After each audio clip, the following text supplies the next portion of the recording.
Got a very beautiful morning here this morning. Have some visitors that are due in on the farm, and we have all kinds of stuff we need to get done, like fertilizing. But before we get to all that, just a beautiful early morning here just before sunrise.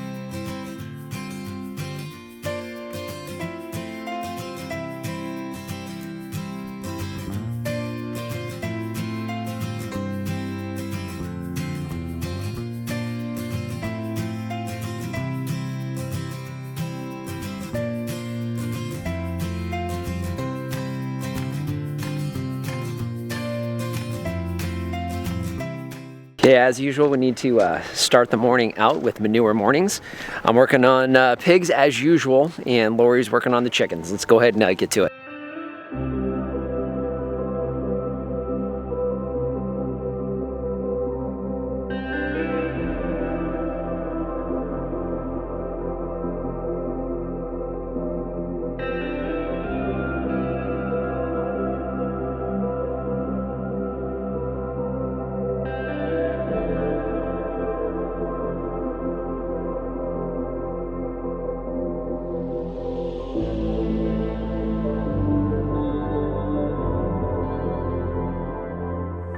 So hopefully you guys can pick this up on camera, but you can get an idea. That is now a finished pile. Well, it's not finished, but we're done adding to it. But kind of give you a reference, that pile there versus this one here. Hopefully you can kind of make out the difference. Might be kind of tough.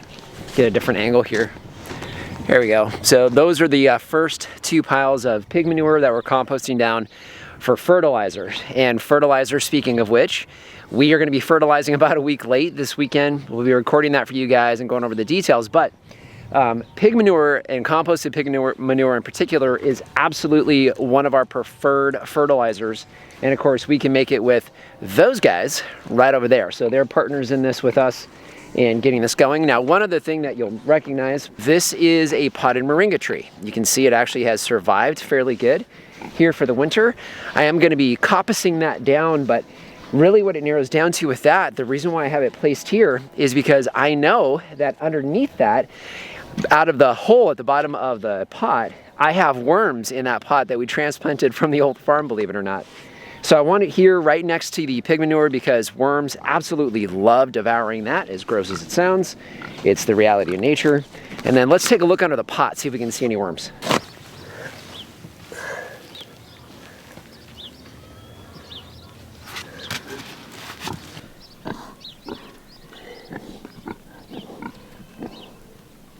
So you can see we just put that pot down there, I think last week, maybe it was the week before, but I've already got a cool little red wiggler right here. So I'm gonna go ahead and put this one actually in the new manure pile. Hopefully it'll have a good time in there, chowing down and making babies. Okay, I need to go over and check on Lori, make sure we got the chicken chores done because we need to get some quick things done here this morning to prep for fertilizer. We've got visitors here, I've got some family here and a couple other visitors here this morning, and we're trying to wrap up some projects before they're here. So I'm over here to check on Lori, and she's got some different things going on. We've got the chickens out on pasture here first thing this morning. Hi girls, they're all interested in what we're doing here. Somebody laying an egg for us, thank you. And Lori has something going on here in the wheelbarrow. Sweetheart, what are you doing? I have to fill their dust bath. Dust bath. I'm mixing that. And then I want to get some more hay, but you have your knife so you can cut the straps. I do have my knife. I need to throw hay in there, or straw in there. Oh, for them to kind of scratch through? Yeah, it's getting kind of depleted. Okay, Lori is creating more projects for us this morning, so... Sorry. This is almost done. I just have to dump it in there. Okay, so... you just cut that. So dust bath, tell everybody what that is and why. Not to put you on the spot, I know how much you love that. I don't like that at all. I know. Go ahead. Chickens like to take dust baths. Yes. So what we have right now on hand is I did dirt, sand, and diatomaceous earth. Dirt, sand, and diatomaceous earth. Okay, yeah. So that's in that bucket right there, wheelbarrow right there. Mix it all together. Mix it together, and then we're gonna be putting that into that little cement dust bath that they're finally using inside their little run there. As long as I have stuff in there, they'll use it. All right, so I'm gonna do what I'm best at, which is manual labor, and get that moved into there for us. All right, watch out, girls. How did you guys get pasture time this morning? I figured we're gonna be out here all day, so might as well just let them out. And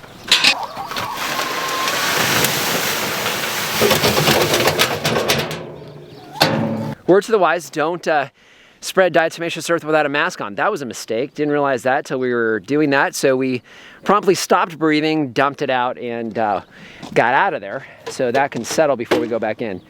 All right, so you guys know that we normally turn this and spray it down with water, but we're gonna be fertilizing this weekend. So I need this to be pretty dry. So we're not gonna turn this right now because we need to actually have that fairly dry because we're gonna be utilizing that to fertilize some of the fruit trees back here. So that won't be on the project list, but thankfully Lori has another project for me, and that is back to chickens. We're gonna use some of that straw, throw it down on the ground so the chickens have something to scratch through here this morning and today, and probably this week.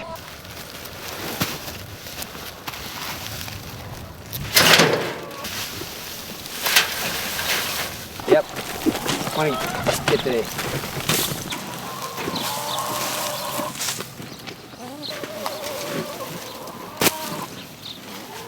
Tear these apart.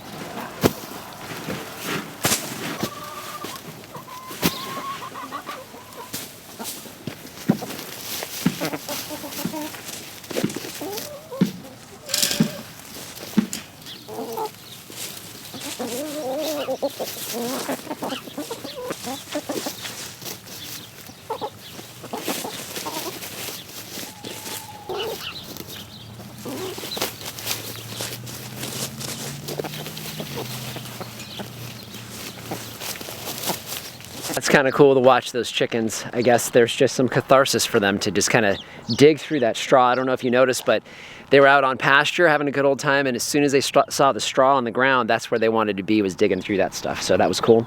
I want to give you guys a quick update on our winter garden beds. So we had seeded in some daikon. That's the stuff going to seed right here, which is just incredible. That daikon's doing amazing. But we also have some different things in here, like some green lettuce, some purple lettuce. We did put some garlic in that we'll probably harvest in a month or so. But one of the things I wanted to show you was down here. So if you can pick this up on camera, hopefully. This is our black radish. Martin, we got one of you out there, our viewers out there, had sent us seeds. Martin, thank you so much for those seeds. We took our first harvest of this, I think it was on Thursday night. We posted it up on Instagram and also here on the community tab on YouTube, but just a beautiful black radish. Tasted very good. Like a nice little radish punch. We had it in a salad, and looking forward to maybe trying to ferment that, but that's that. You can see the rest of the bed with the spinach and some of the other stuff. You know, planting from seed that late was probably not the best idea. Those were a little weak, but one of the things that just did amazing was the daikon radish. Now, over here in these beds, this daikon was specifically for getting the soil in these beds. Now, when we first started, go back this way. When this all first started out, this bed here that you're seeing, that's the one that started out the strongest. So those all took the quickest. And then this bed here was right behind it. And you can see very, very strong. This third bed over here was really struggling, but not anymore. You get a shot there. So this bed has taken off. We now have the pods or the seed heads that are starting to form after getting pollinated here by plenty of bees that we see during the day. But you can see bees are now pushing just under 6 foot, and they're about the same height. So these beds are definitely ready to start turning into soil and improving the soil. But let me tell you, I'm really impressed so far. Those beds, if you guys followed us, the only thing that we did with those beds is we put in the new soil, that Pioneer Sandy Loam. In those beds, we planted our daikon seeds. We didn't do any other amendments. We did some straw on top and a little bit of fish emulsion over the top of that. Nothing else. And the daikon just went crazy. So we're going to do another video on kind of how we're going to turn that into soil and deal with that, but I wanted to give you an update. One other thing while we're here in the vineyard garden is this potted apple tree. So you can see this here. Got some beautiful flowers that have formed. I'm really excited about that. I mean, apples in a potted apple tree is just cool. So, but just a beautiful, beautiful tree. We've got a handful of flower kind of groups of flowers, and those will eventually, hopefully, turn into some apples. Okay, so Lori and I need to try to get a couple more things accomplished before visitors are here, and that means we get to make some more cages for some citrus. Yes. Aren't you excited? Very. All right, we need to go get to work in the outbuilding, get these cages built. We'll show you why here in a sec.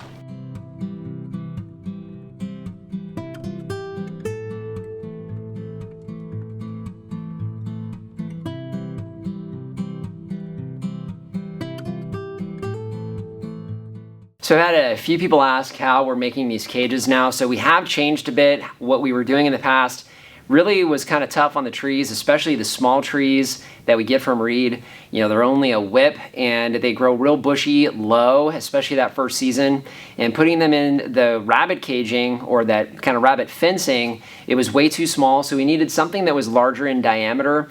Also something that was a little bit taller. The jackrabbits were getting up above that 2.5 or so foot cage. So we're using basically a 3-foot hardware cloth. You can see the roll that we put out. So that roll we get from Home Depot, we buy it online, and it's 100 feet of 1/2-inch hardware cloth, and it's 3 feet wide, or in this case, tall.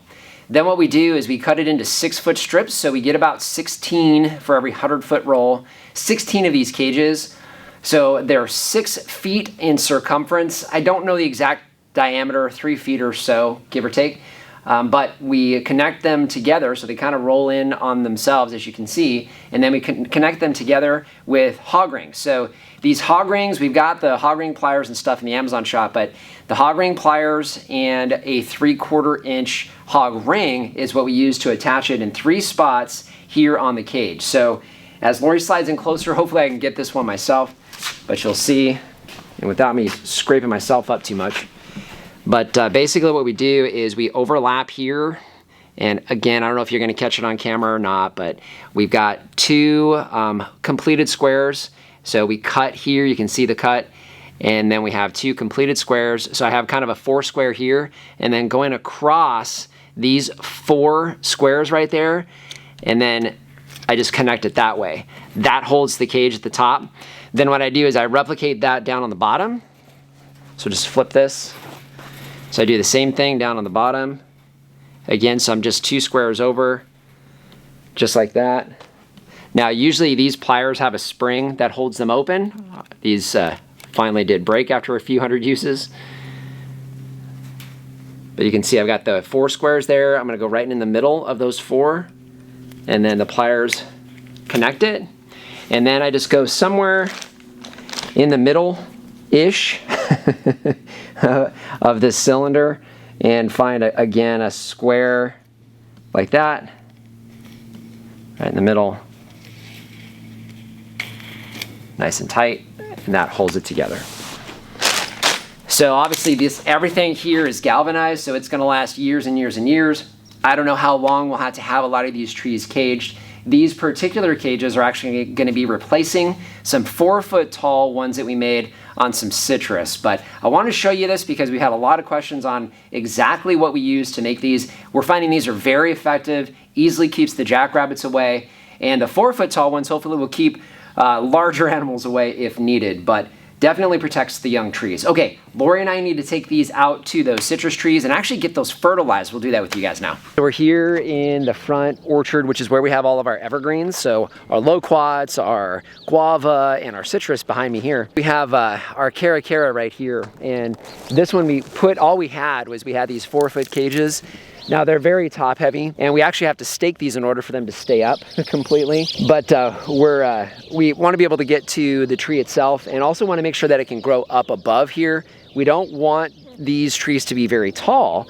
You know, we want them to be above the cage. We are finding that rabbits are attacking our honey mandarin that we had outside of the cage, eating the bark off of it and everything. So we definitely want to make sure we're protecting these young trees. So we're gonna go ahead and get this swapped out, get this 3-footer in there, and we do need to fertilize these as well. Thumb in the middle. Just gotta find this this first ring. I think I found it. Yeah. We need to get the wood chips pulled all the way back, and we're gonna be fertilizing at the same time, so you guys will see that, but we're not gonna talk about that too much today. what the type we're going to be using for the citrus this year, all that stuff we're going to actually cover in a video we're filming today, but you guys will see next week. We needed to pull them all the way back though in order to get the cage installed. But one of the things I wanted to kind of show you guys is we showed you actually the planting of this tree and the ring, the double ring design that we have, because we run these for a long time. We have the honey mandarin and we have the ever-bearing mulberries on this exact same zone. Those larger trees with the larger rings, you know, we need to water for quite a while, but these smaller trees need to have moisture much closer to the tree itself. So you can see the wood chips here are nice and moist because we watered last week, so it's been a week since they got watered. They smell, oh, just amazing, like the forest floor, and not much going on down here otherwise. So what we'll do is we'll take the fertilizer that we're going to be using here this morning, get the fertilizer down here in this ring because this is moist, the soil is moist, which is what you want, and we're irrigating tonight. So we're also going to be irrigating and getting the fertilizer that we're using for this tree in there. Also, we planted this tree in the fall. We got it from Reed at RSI Growers. And if you can get this on camera as Lori slides in, you can probably make it out. We had some leaves that were lost here, but there's brand new growth already starting to shoot out from those nodes or buds. So this tree is nice and happy, and we want to make sure that it has plenty of good fertilized soil to grow into come this spring when they really start to take off. All right, I'm gonna go ahead and get this cage installed. We're gonna go ahead and get the fertilizer down and move on to the next one.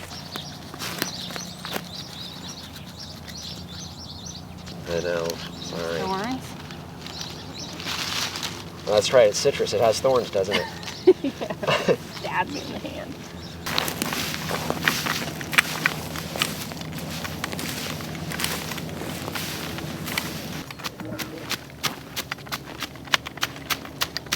Our sanguinely blood orange, and you can see it's doing fantastic here through the winter.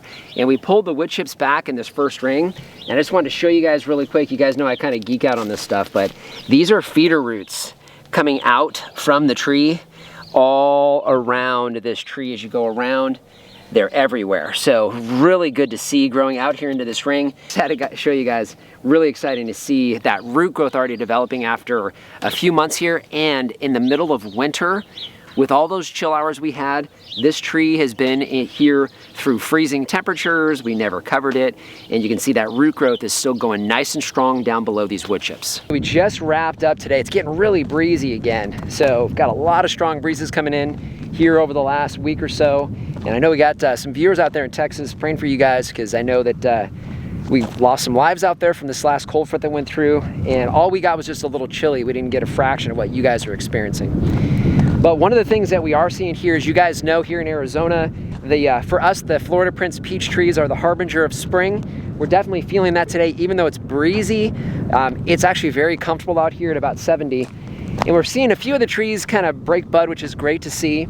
You never know sometimes with these new trees you get in when they're dormant. And one of the trees that we got that I wasn't 100% sure about, it was this Smyrna quince. But it was in a pot, and we walked by it today.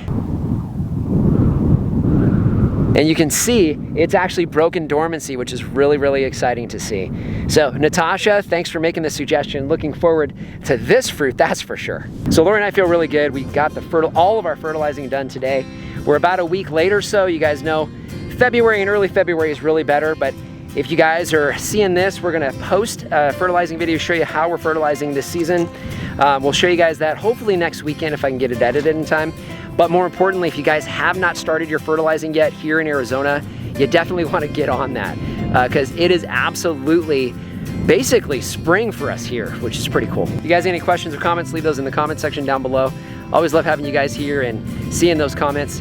We've still got stuff we need to get done today, so I think we better get to work. There's a lot of dirt clods, like clumps. Did you say dirt clods? I did. Okay. I don't know what a dirt clod is, but well, a dirt clod. Clod, maybe that's what I was supposed to say. Clod. Clod. So we're really bad chicken parents. We've been over here doing all these other projects, and we have, if you can make that out, one of our Delawares. She's kind of the loner. She really likes to be out in the pasture. and doesn't like to go back in. And she's very confused because she's been separated from her sisters all this time. So now they're gonna all run out. And this one's like, well, do I go in or do I stay out? And they're gonna all follow Lori. She's the mama hen. All right, well, I guess we can leave them out there while we're working over here. And it's much easier for us to get inside to... We're getting dive bombed by small birds. Okay, that was interesting.